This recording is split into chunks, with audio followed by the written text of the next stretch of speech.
All right. Today is June 11th, 2008. I am Cassie Potasic, and it is a pleasure to conduct this interview for the Dakota Memories Oral History Project in Beulah, North Dakota. Can you please tell me your full name? Emil Frank, All right. When and where were you born? north of Dodge, in a house. We all were born, all 9 of us, in a house. I mean, there was no hospitals. There was a doctor, but they had midwives them days. They'd go and get hitch up the horses or whatever, and get the midwife, and she done a lot of it, you know. I don't know if I should bring that up or not, but I know that's what happened them days. All right. It was unreal. And what was your birthday? March 4th, 1921. Have you ever heard an interesting story about your birth? My birth, I have not that I know. What do you mean by interesting story? Did anyone ever tell you any stories about when you were born? My mother died when I was 33, so my dad had 9 kids to raise, and he never married, and we were living in a 4-room house. But in a way, I have no stories Okay. that I know of. I mean, I don't know what you mean by story. Well, like what happened to me, or just about the day you were born. well, I really can't think of anything that would be important. Okay. I didn't think it as well. In a way, maybe later on. Okay. Can you share with us some of your earliest memories? Earliest memory, I remember. I don't know why, but I remember how I grew up. You know, like in the way back, there was no money. I mean, everything had to be raised, and if you didn't raise it, you didn't eat. And I was in the CC camps too. I even got a film on that, all the camps. I don't know if you're interested in something like that, but when I was sick, should I go further ahead? That was when the CC camps was later, when I was about 14 years old or 15. I worked on Marcus de Moore Chateau. You heard about that, now? It's in Medora. But that was, I got a lot of pictures of it. I don't know how you could go about, but anyway, we can put it on film. And I got $8 a month that time. And the 22 went home. But the camp was, did you want to go ahead now, or just? We can talk about that, sure. But camp, they loaded us up in Stanton and took us to Grassy Butte with an old 28 truck, and we all had to stand all the way to Watford City. Right in the river bottom there was a camp, and I'll show it to you later on. And from there, the camp moved. The whole camp moved to Medora. You know, and I even was involved in putting up flags. If you ever go to Medora, you'll see that flag. We put one in town and one where the camp was. It was on the east side of the Missouri River. And there's a flag there, and you still see cement slabs. Anyway, I joined this, every reunion we had some in Medora and some in Valley City, some in Fargo, whatever. And that was all taped and recorded, you know. And in Williston we had a meeting too. And I had to give a nominating speech in Williston for. He got to be a state commander. Lynn Amston was his name, but he passed away. And I don't know what else I could say about it, but what we had to do there, work on a Marcus and Bush store, I happened to, they change you off every 2 weeks. You had to do something else. But from the beginning, I helped knock the plaster out upstairs in Medora, and everything was by handwork. There was no, and we the I got pictures of it, but the whole building was kind of laying in the basement. It caved in, but there was a lot of wine down there. It was from 1983 and 1984. But we had to box it and send it to Bismarck. They said, you better not drink it, that's pretty old. So it might be poisoned, but I think they drank it down there. But anyway, then they start building up roads. There was just horse trails up there, you know. So they wanted some decent roads, so they finally got a little cat to open the road, and here they found a dead man. But I helped box him, but just the bones, and he had a leather check, and he happened to have it was still good, and the buttons were still good, and we boxed that dead man and sent him to Bismarck. But he was a kind of a vicious somebody. Either he died or he shot him, or he didn't fool around. And what else could I talk about? I don't know. It's a long story, but this is just part of it. I mean, that I experienced in Watford City. That's the first camp I was in. There we built roads and log cabins and trails, you know, for people to walk on, and stuff like that. And there was a lot of snakes them days. And you wouldn't believe it, but when the sun shined, they'd all come out on the road and lay on the road. But I'll never forget it. It was something unusual, you know. Now you don't see that anymore. But there are some guys, they had boxes full of these rattlers.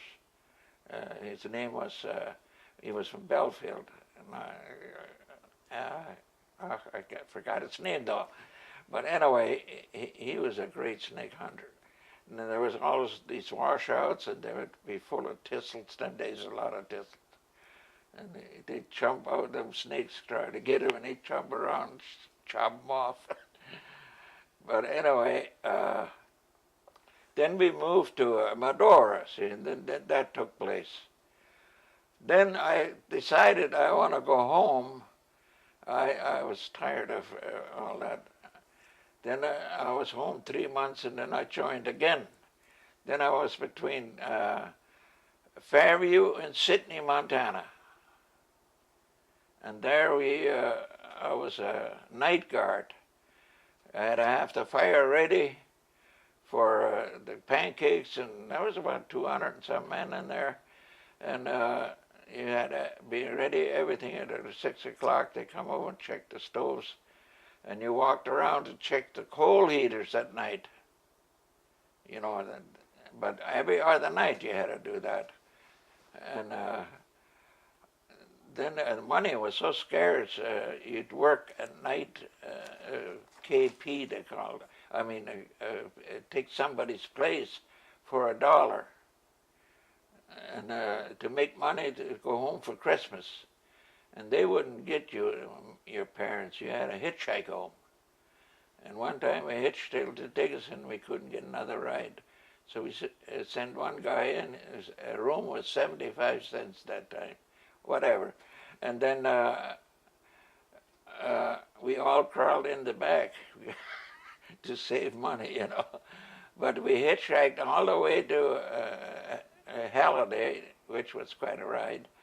And one time I hitchhiked, and I got about halfway between Halliday and, Werner and Dickinson, and I couldn't get a ride. And all at once I got a ride till to Halliday. Then I stayed at my grandpa's place. Then I walked home, because there's no cars traffic. I thought I'd get a ride, you know, but it didn't work out. And we made, and there was another buddy with me. George Seisler was his name. But when we got there, we were so darn hungry. I tell you, I could, then they were just milking. But anyway, I had to walk to another place, to my grandma's. And I was so tired that night I couldn't sleep. But anyway, it's just a long story. You can't cover everything. But I don't know what else I could talk about. Well, during the Dirty Thirties, did you experience any dust storms? Oh, yeah. When he hauled me to Stanton, there's still the knolls are still there, and the fences were all hanging full of these Russian thistles. And being that they were hanging on, it was like a snow fence, and it piled snow up. Great big piles. I'd have to show it to you, really see it. But there's a lot of dust storms and grasshoppers and potato bugs. We always had to pick them off by hand. You know, you had to pick them up and throw them in the kerosene can. And they were little bugs, I don't know, you know what they looked like, but then the grasshoppers come in, and we carried water to water the cucumbers because it didn't rain the dry season. With the mother would make us carry with the gallon pails to water the cucumbers. And same time, as far as the grasshoppers go, you had to chase them out with the white clouds and stuff like that. But that didn't work, and then they come out with grasshopper. You threw it around the outside of the garden. They're supposed to eat that before they go into your garden stuff. But they had big gardens them days, you know, because they had to have enough food for over the winter. And they had watermelon patches and cucumbers, and everything was canned. Chickens were canned, up to 50, 60 chickens a winter. They had to last till next fall.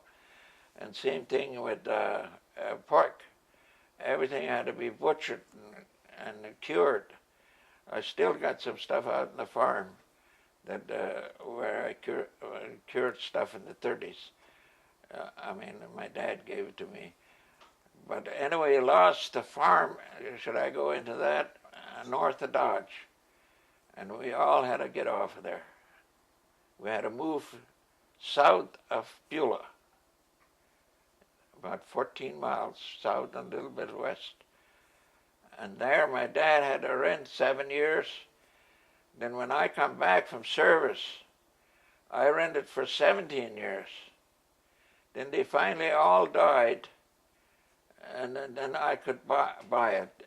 I'd go in and ask if I could buy it. They'd say, what the heck do we want with the money? But anyway, after that, I started, about 2 years later, I started to tear the house down.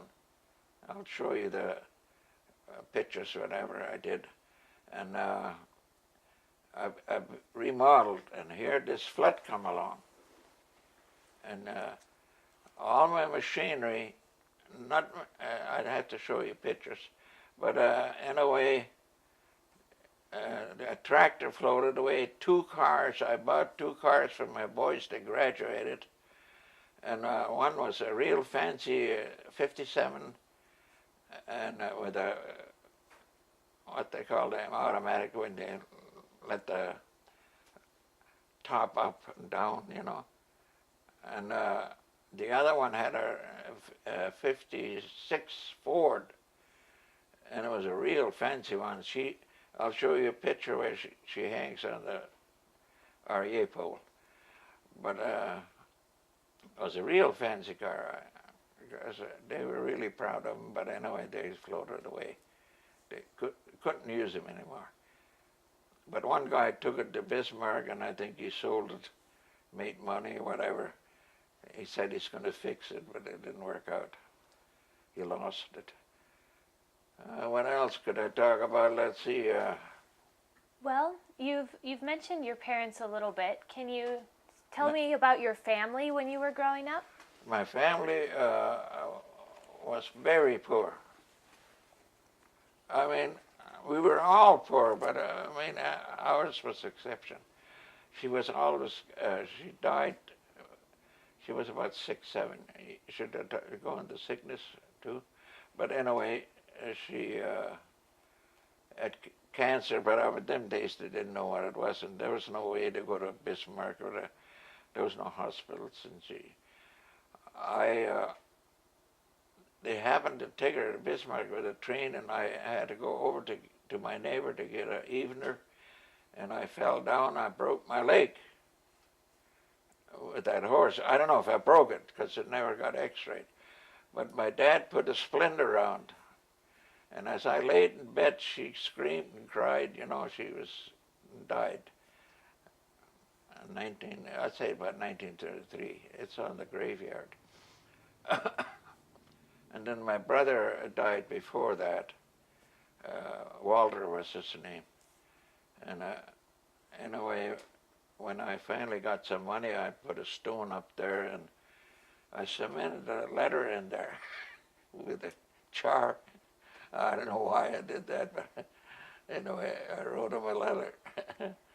But my mother and dad are buried north of Dodge, and my grandpas and all my relatives are buried north of Dodge. Were you close to your grandparents when you were growing up? Oh yeah, I'm barefooted.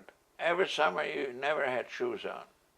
Shoes were for Sundays, and you didn't dare to wear them, you know, except unless you had to. But I'd walk to my grandma Whitener and help him.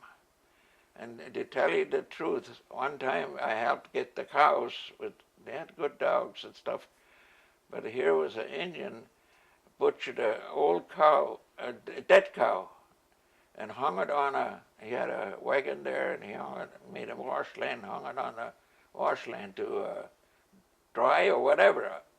I couldn't tell you what he did with it, but anyway, I could see that, and I wish I had had a picture of the camera at that time, but nobody had a camera in them days. But then I'd walk home. Then all my uncles used me. I always got farmed out, what you call abused child. Nowadays they call them. But they'd hire them. You talk German? Do you talk German? I don't. No. But anyway, they called it help them out, you know, in German though. But you didn't get paid. You just helped take care of the kids or herd cattle, because the pasture was terrible. You had to herd cattle on the section lines and stuff like that. But I can't explain everything, but I'll try and get most of it. And you ate what was grown, like cheese. They made, because it got sour, and they made cheese, and they made a lot of liver sausage, because that was all canned stuff.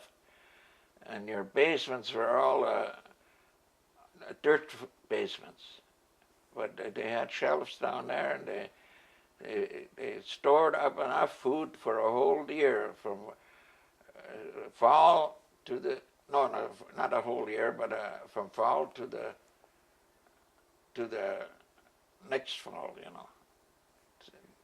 Otherwise, if you run out of food, the only thing you bought was salt, coffee, and sugar, and once in a while you got shoes, surplus shoes they called it. And I remember standing with Mother and holding her hand, and she was in line to get some shoes, and this one guy had so many kids, they only gave him 3 pair of shoes. We had about 10 kids. They said they were arguing. Anyway, he had a funny answer for it. I hate to say it. I mean, but anyway, then sometimes they gave you a sack of oranges. I mean, not for the whole bunch. There was 9 of us, and my parents, and some peanuts in there, but not very much, and some maybe one each got a candy bar, and no pop and stuff like that. The pop come out later on as I grew up, because there was no. I'd haul wheat to town, and Dad would give me 50 cents, and there was no cafe. That I just happen to remember that there was no cafes.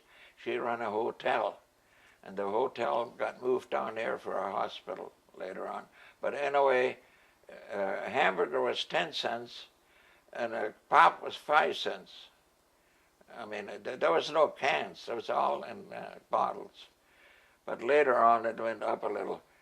But it was unreal how we had to grow up. And you can't explain everything, because there was about 20 years of it. I mean, the first, till I got to be 14, 15, I went to them CC camps. And them CC camps paid $30 a month, but I got 8. First I got 5 from the beginning of and then they decided to give us 8 and send 22 home instead of 25 home. But I don't know if I make any sense, but anyway, it was unreal. You know, like my door, there was no insulation in your barracks. You seen the 2x4s all winter. And if you went to the toilet, you had to run for about, whatever, 2 blocks and run back again. You didn't dare go outside or whatever, you know, and a lot of times that was unreal, you know, 20, 30 below. And if it was 15 below, we didn't have to go out to work. But on Fridays and Saturdays, we scrubbed the floors on mornings and Saturdays. And then we got off the rest of the day. And then on Sundays we went to church, but on back of a truck. You always rode the back of a truck wherever you went. And you went to Belfield or Grassy Butte. I mean, that was in Watford City. Grassy Butte and Watford City, but otherwise you went. I still remember when they had celebrations sometimes, and they had that songs, new songs, street dances in Watford City. But I can't remember the song right now. That was a really famous song that time. I wish I could think of it right now. Maybe it'll come to me. Would that be all right? But anyway, Saturday nights, if we wanted to go to a show, was 12 cents, and a pack of cigarettes was around 13 cents or whatever. And but we only got $80. That's all we got to buy our stuff, you know, whatever we needed. And a pool, you could play a game of pool. They had a recreation hall for 5 cents. And there's about 2 or 3 tables in there. But anyway, what else could I bring up? I can't think fast enough. So, there were so many things that happened. It's a long story. I just try to get most of it, you know. And then before I went to the CC camp, I was probably 14 years old. I worked on the Dodge Hall, NYA they called it, National Youth Organization or whatever. But anyway, and then I helped build 2 log cabins for $14 a month. I mean, that they called it NYA. And then I could show you the log cabins that I worked on in Golden Valley. Maybe we'll drive by. But and then from there, when the CC days were over, I went to a school in Fargo, but I had they called it NYA school. and the war was going on, and I was going to get a job in a defense factory, learn how to weld and machinist, and there you got $14 a month, but you had to work 4 hours, and you had to peel potatoes 4 hours. My case, some done other work, and I even picked eggs for the different things, and every chicken was numbered, and I had to put them eggs in, and they counted how many eggs each hen laid. But anyway, going back to school there, we all stayed in a dormitory and ate there, and we got only $14 a month, that was. But I'd often walk up to Fargo and try to get a job, but that was impossible to get a job. But then from there, I got to think a while. Yeah. From there, after that, I got married,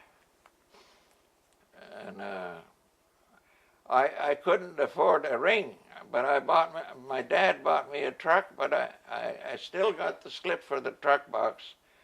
It was about $36, the whole works. I had to build a box on it. It had mechanical brakes, and I hauled wheat for 2.5 cents a bushel out of snow fences, because nobody had the 30s. They started getting crops, and then everything they put up snow fence and put paper around it, and I'd shovel that out for 2.5 cents or 3 cents. How far, depends on how far it was from town. But I'd throw wheat, 200 bushels like nothing, But then I hauled coal in the fall of the year for $2 a ton or whatever, and coal was only $1.50 a ton down here in Zap. I mean, they opened up a lot of coal mines them days. And what else did I do?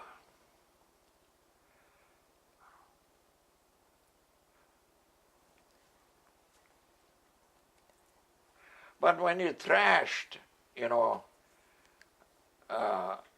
wheat was 19 cents one time. Dad would load two loads of wheat and send us to town with the horses. My brother was in the front and I was in the back. And he thought, there was no phones them days, no radios. He says, I hope I get 22 cents. And when I come home, we only got 19 that day. And he was really mad because he only got 19 cents. And eggs were 6 cents. Averaged about 6 to 10 cents. And cream, if you had a 5-gallon cream, you got maybe $4 or $5, and an 8-gallon was a little more, maybe $6, $7. But there was no refrigerators them days, and it always turned sour.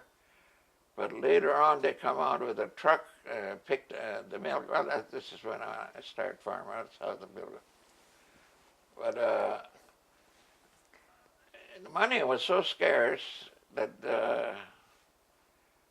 there was no place to work. You couldn't even buy a job, and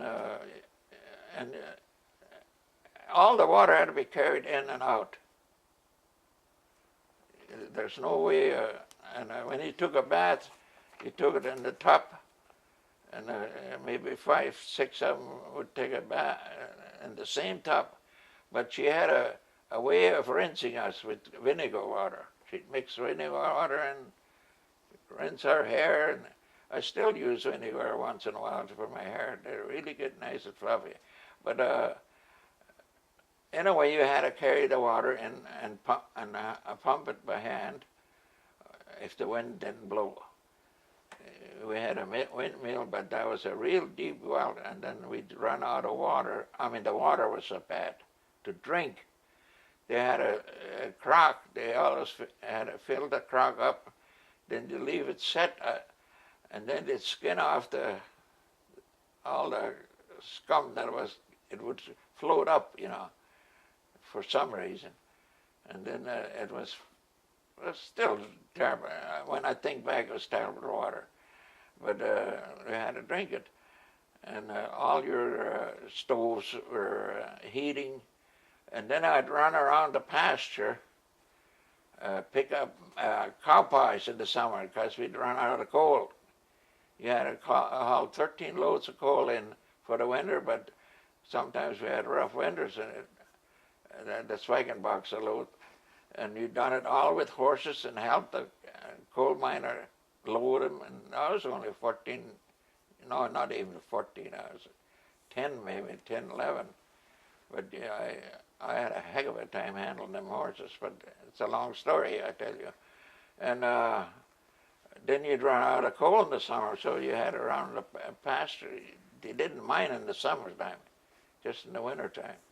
There was no other coal mines. And you had to run around the pasture with gunny sacks and pick up cow pies for heat. And that's how they cooked the coffee and whatever. They had no more coal. There was no trees to cut down for wood. You had to have something to start the stove, And at night, and then when I got up some mornings, the house was so cold that the water and the pail, you had to chop a hole in it to get water out. The whole pail froze. But you had no parkers like you do now, and you had no closets. Everybody had to hang them on just these hooks. And a wash machine was, they finally come out of a wash machine. I can still show you how they wash before the wash machine come out. I got a board yet. And they rubbed them. But finally they come out with a wash machine with a one-cylinder motor, Maytag they called it. But it had a gas motor in, and you had to mix oil in it, and it really smoked. But you drilled a hole in your house, stuck the pipe out, and it would but that was really something. I finally had a wash machine. And my oldest sister, she was washing, and she got her hand in the wringer, and it tore her fingers off. And she pulled, but there was a release on that. If she'd hit it, it would have popped, but she didn't know how to run it. And that's how things happened. Different things, Did she have to go to a doctor? There was no doctors. Well, there was a doctor in Halliday. I mean, that was about 15 miles. And that doctor, you had to run in with the horses that time, or the Model T. Once the Model T come out, but they had no curtains on. If it was in the wintertime, you couldn't hardly take it. You drove with a team. As soon as hitch up a team. But that Model T was unreal. If you wanted to go up a big hill, you all had to get out of the car. And then Dad would back up because there was no fuel pump on there. And it was a vacuum deal. And you had to crank it. And all your tires were bad, they were out of, nowadays they're out of wire, but now them days, tires was unreal, blowouts, and they had big 21-inch wheels, and they didn't ride nice, but anyway, we all had to sit in the car, and no curtains. Then later on, they you could buy curtains for attach on there, but they were plastic and with buttons. You buttoned them on, and if you wanted air, you just pulled the buttons. In the wintertime, that was wonderful. At least you didn't have to sit outside. There was no heaters in there. How old were you when your family got their first car? Oh, I was about 8 years old, maybe 6, 7. See, I was born 21, and we got one to come out in 28 or something like that. Would that be close enough? And then they finally come out with a Chevy with windows, 32 or 31. And then the gas tank was in the back. If you want to check the gas tank, you had to walk around the back and clean the glass. And the spare tire was hanging on the back. But one time, this car had windows to turn up and down, you know. And that was wonderful. They had no heater, though. Then later on, we got a 36 car that had a heater in. I mean, a decent heater. But they had like we went, they had no Prestone. So they put kerosene in or something like that, but that didn't take heat. It all spoiled or whatever when you went up a hill or something. But later on they come out, after the war started, they come out of Prestone. And what else? Then I had a coupe, suicide doors.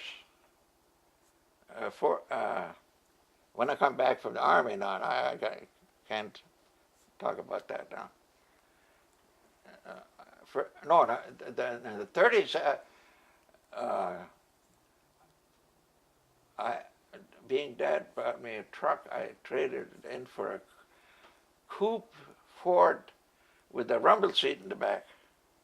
And it had suicide doors too. I mean, that was a wonderful car that time. And I traded my truck in for that car, you know, later on. But then later on, it got so bad I trucked wheat and stuff like that, you know, and money was just unreal. You couldn't, I'd make then Dad would always take it away from me till he always said, you're not supposed to handle money until you're 21. And when I got married in 21, she taught school in the country, but she got $60 a month that time. But I get my rings. There was a Sears Roebuck, a Montgomery, Spiegels, and there was another one. But I can't think of it now. But anyway, we ordered from the mail catalog, but I had no money to pay for it, so she paid for it, being she taught school. That's how things were, you know, them days. But then they had a ring in every catalog. You'd put that on it, a paper ring, you know. And you'd mail that in when you ordered it. And most of the time you ordered on payments. There was no interest and stuff like that. Just so you made your payments. Everything was, there was no clothing stores from the very beginning. You had to order through catalogs. Them Sears Roebuck catalogs and the Montgomery and the Spiegel. And that was another one, I can't think of his name now. But anyway, they always ordered stuff, and they could make payments. You know, as they milk cows. That's the only time money come in. And there was very little for that cream and stuff. But it wasn't high priced either. You know, like I said, you could buy a pair of shoes for $3, $4, you know, and maybe less. But I can show you a shoehorn. If your shoes wore out, they repaired them. They had regular, you could buy the soles in the store, even the hips. And they had shoehorns, all kinds of them. I don't know if you want to see them, but anyway, I got them downstairs. I still got them, and a kerosene lamp. That's what I studied with, that kerosene lamp. But anyway, we'll go back to the shoehorn. If in the summertime you run around barefoot, and you got so much leather on the bottom you could walk on gravel or grass. And when fall come, you cut all the leather off, because it's hard to explain. I don't know if you believe me, but that's true. And you got the cows barefooted. You know, you never. It's pretty hard to explain. You had to live it. Did your mother make any of your clothes when you were growing up? Oh yeah, they had no sewing machines, but these they finally come out with a treadle machine, and then they were patched up all the time. There's big patches on here, and the butt, whatever, and they always got handed down. You very seldom got a new pair. I mean, you had to wear the older ones to the younger one, and like everything had to be canned. Oh, you had to can up. I still remember when the mother would can up stuff. Did you ever have to help her? Oh yeah, you had to help butcher. They had a regular butcher kettle, but the whole neighborhood used it. If he was stunned, then you got it. Then school was not like it is nowadays. It was about 6, 7 months. But if he needed you, you had to stay home and do this and do that, or pick corn. You pick corn by hand. You had to do all the corn picking. What were some of your other chores growing up? Chores? Well, you got the cows. He woke you up. I was only a little boy, maybe 7, 8, 9 years old, whatever, or 10 maybe at the most. And he'd wake you up at 5 o'clock in the morning, get the horses and cows in, and you'd run like a beaver, you know, to get all them stuff in. And one time, I'll never forget, I caught a horse and I put a wire around his neck, and that horse was scared of wire, and I wanted to chase them cows home instead of running after them. I caught the horse in the pasture, and that horse got scared of that wire, and he ran home, and Dad seen me, but he ran through the gate and rolled right over me. I don't know why I didn't die. I made it. But later on, he bought us each a horse. They called it Peanuts. He was quite a horse. He had to go to heaven. I really rode him all over. Otherwise, we always had a walk or ride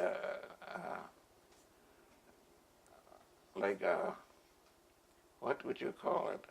Workhorses. They were so big, you know. You had a heck of a time getting on them. But this year, finally, Dad bought us each a horse, a smaller one. It was not like a Shetland pony. Half grown, I'd say. And his name was Peanuts. But the one that rolled over me, that horse's name was Nigger. I still remember the horses' names. There was a Nigger and Babe, and they all had names. Did you have any pets growing up? Yeah, we had a good dog. Always had a good dog. That was my best friend. And you never got toys. I never had a toy to play with at Christmas or any time. The only thing, one time when the apple boxes come in the fall of the year, we took them apple box and I made a little barn one time. And I picked up bones from cats and dogs, or little bones. And that was my horses and my cows. I put them in and over the winter. That's the only thing I had to play with. You never got a bike, because that was too much money. Well, I don't think they even made them. You could order from the catalog, but that's the only way you can get a bike. But this later on, they come out with stores, you know, the hardware stores. Then you could, walk in and buy something. But that wasn't like stores like they have now. They were just, there was two lumber yards in Dodge. If we ever drive through there, I'll show you where they were, but they're not there anymore. And there was one bank, and there was a chew just about in every town. Like Beulah had a chew that run a store.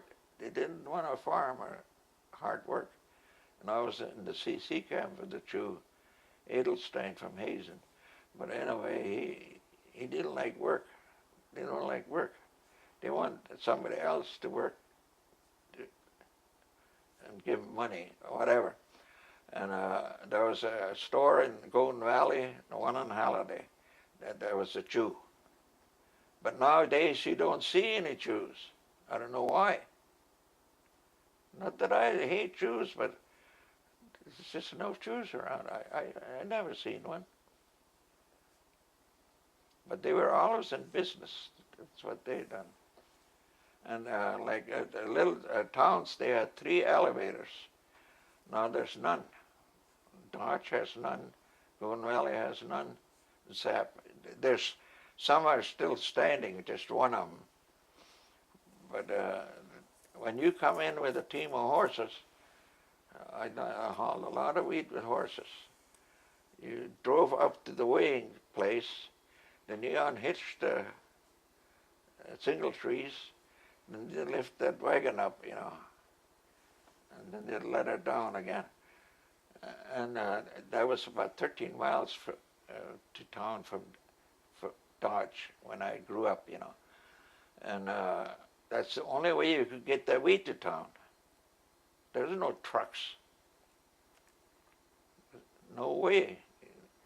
In the wintertime, you hitch it up with a team of horses, and before Christmas or something, you get coffee and stuff. And maybe you didn't buy cookies. They always were made, homemade bread. And they had they couldn't run to town every time to get yeast, so they made their own yeast. You know, like when you wanted to make bread, they'd always save a little from that. I don't know what they used, but some kind of a potato and some other stuff.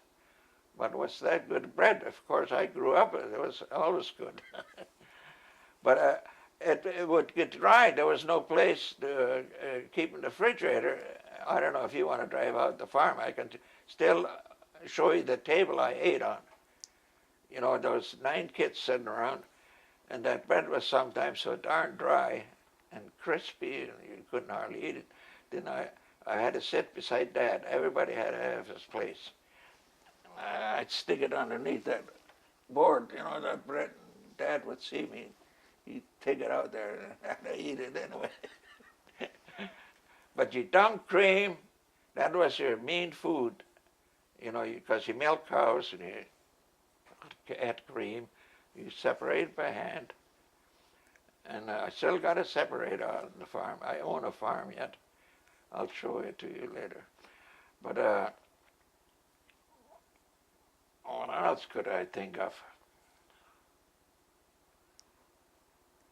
What were some of your favorite foods growing up? Them days? Well, it was always homemade. There was no, you very seldom got pie.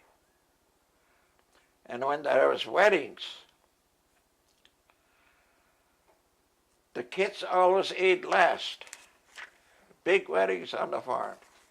And they had a bunch of tables in there and big kettles. I can even show you one. I still got one. But anyway, if there was no more, if they ate everything, you had to eat what was left. And nowadays, the kids come first. And I had two cousins I mean, the way they got handled, they had no ears. They grew up without ever hearing, because he'd hit them and they lost their hearing. Yeah, well, later on they come out with earphones. I mean, these hearing aids. But they all three wore hearing aids. And I had to sleep with my brother, and if you wanted to eat, we had a folding bed. That was right beside the kitchen table. And there was three in a bed. Everybody had to double up. And what happened, my brother always peed in bed. I don't know, I should talk about that, but anyway, you got up, and, you woke up, well, there's no place to take a shower. What the heck, you walked around to pee on the back, And he had a problem, with he had to pee in bed. And he lives in California now. He's still alive. And I asked him if he ever got over it, and he said, all by himself,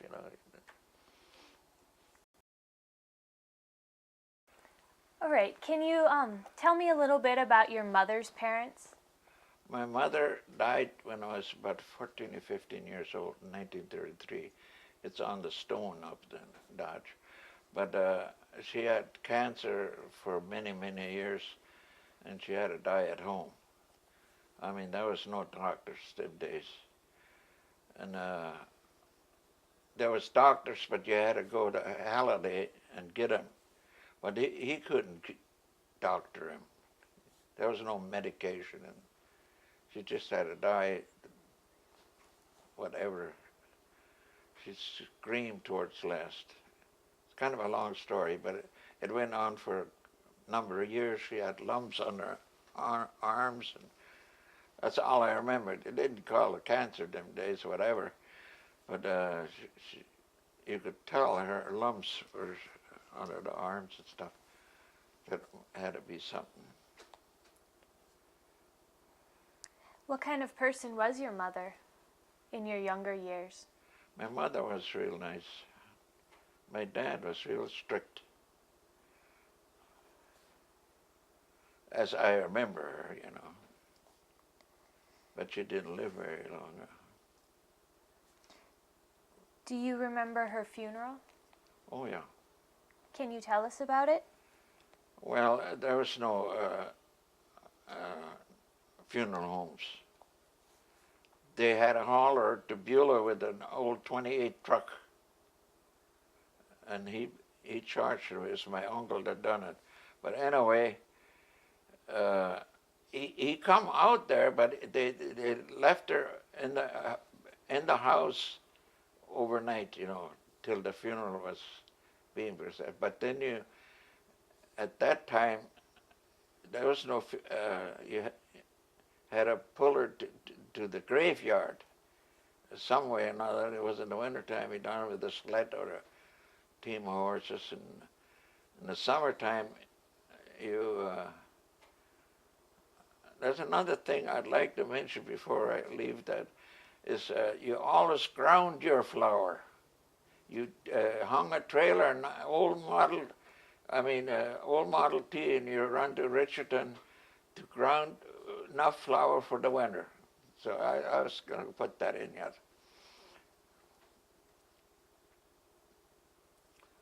And that's about it. And then what else did you want to ask me? Oh, well, About my dad? Yep. My dad was a strict man. He read a prayer every morning out of the Bible, and Lord's Prayer, whatever. And when he got done eating, he read a prayer again. If you could talk German, I'd Well, go ahead and recite it. in German? Yep. Gott dir sei Dank für Speis und Trank durch Jesum Christum. Amen. That meant, I think, But everybody had his place at the table, You can't couldn't change places. And he was real strict. He'd slap you, you know. But, and he always had a belt hanging. They had no razor blades them days, like we have nowadays. They had straight edges. And then they had a belt that was about that long. And they all sharpened there. And that belt was for, if you didn't behave, all you had to do is point to that belt. You straightened out. Because you got a whipping once you didn't forget it for a while. This is the next one. All right. Can you tell me about your grandparents at all? Oh yeah, I even got pictures. Yeah, they had a bunch of kids. Everybody had a bunch of kids. Can you tell me about your grandparents on your dad's side? That too. But he come over from Russia, and they landed on Enos Island or whatever it is. And he was my dad was not very old, maybe 4 or 5 years old. But she had to go back. She had bad eyes. Them days, there's a lot of them had to go back. And I don't know if I should, if you want to cut it out later on. She got, the Chinese war was going on with the Russians. And she got pregnant with the Chinese. And she come over with him, and he hung himself. He was so upset or whatever. So all them kids got raised without and he was a school teacher in Russia. My parents on the Frank side.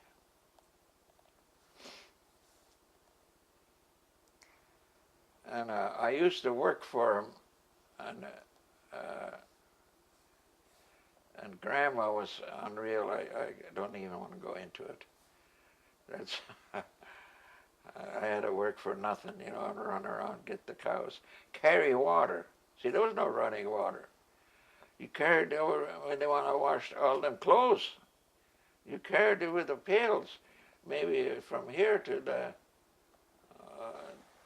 even further than this house, maybe we end of the block. And there was a hill there too, and you had to carry enough water to wash. And I can't remember taking baths there. You know, there was no place to go. Unless, I can't remember taking a bath at her place. But you run around and behind a harrow, and I plowed with 3 horses one time. And a 1-bottom plow. And the banker come out.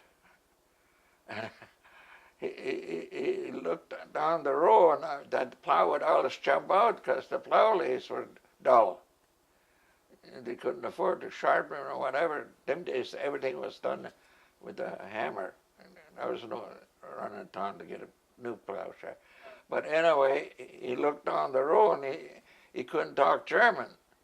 So he said, you sure make a lot of schlitzers.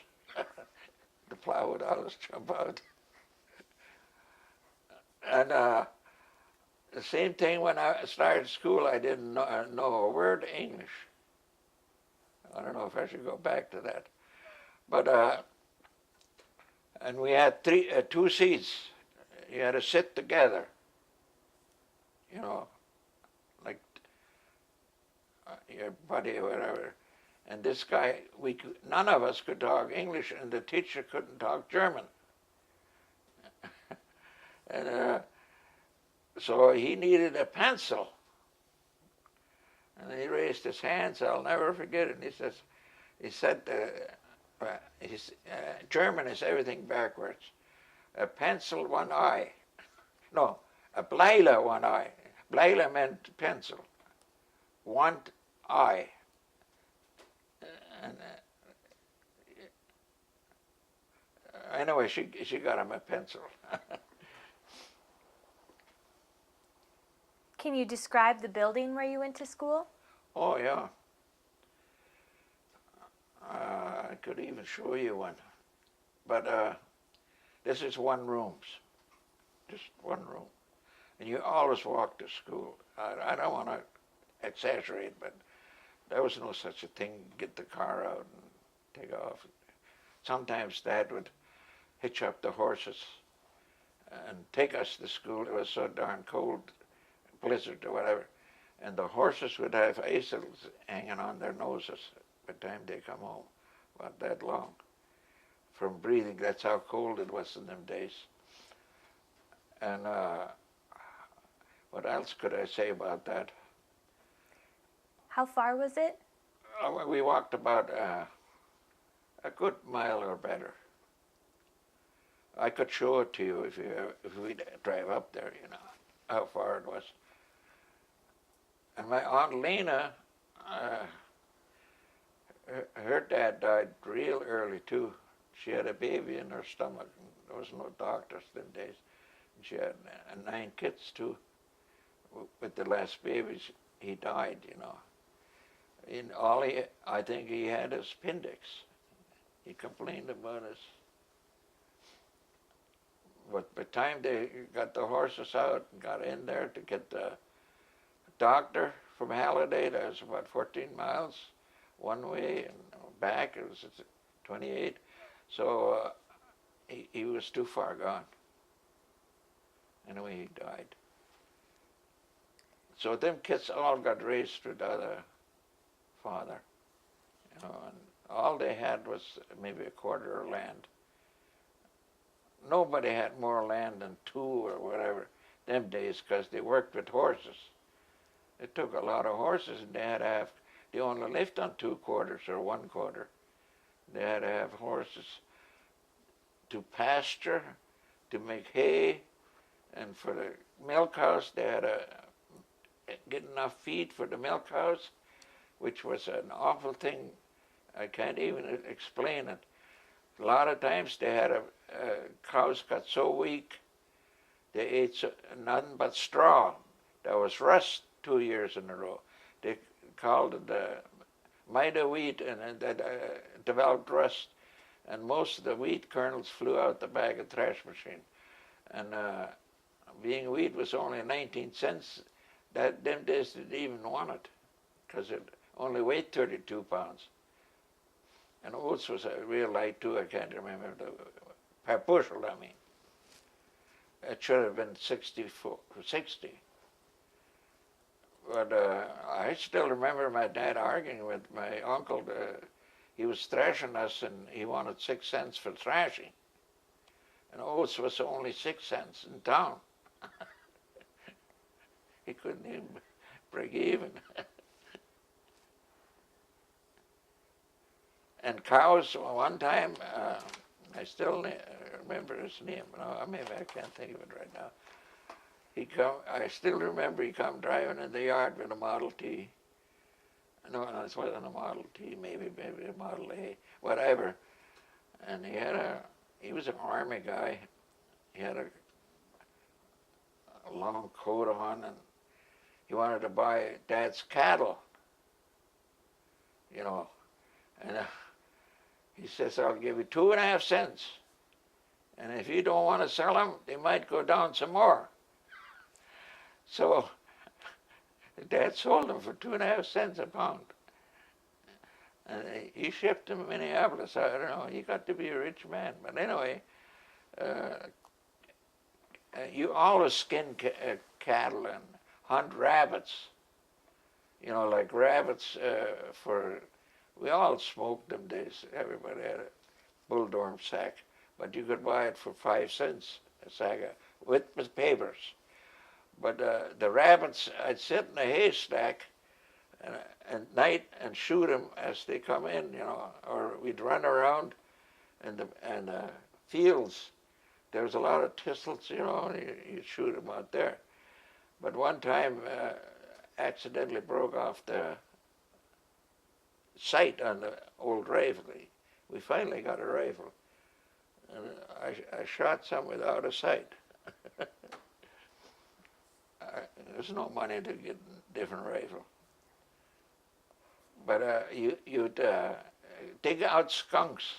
There's a lot of skunks in them days. I don't know why. And weasels. And you'd hunt these. For a skunk, you got $3-4, but for a rabbit, you got from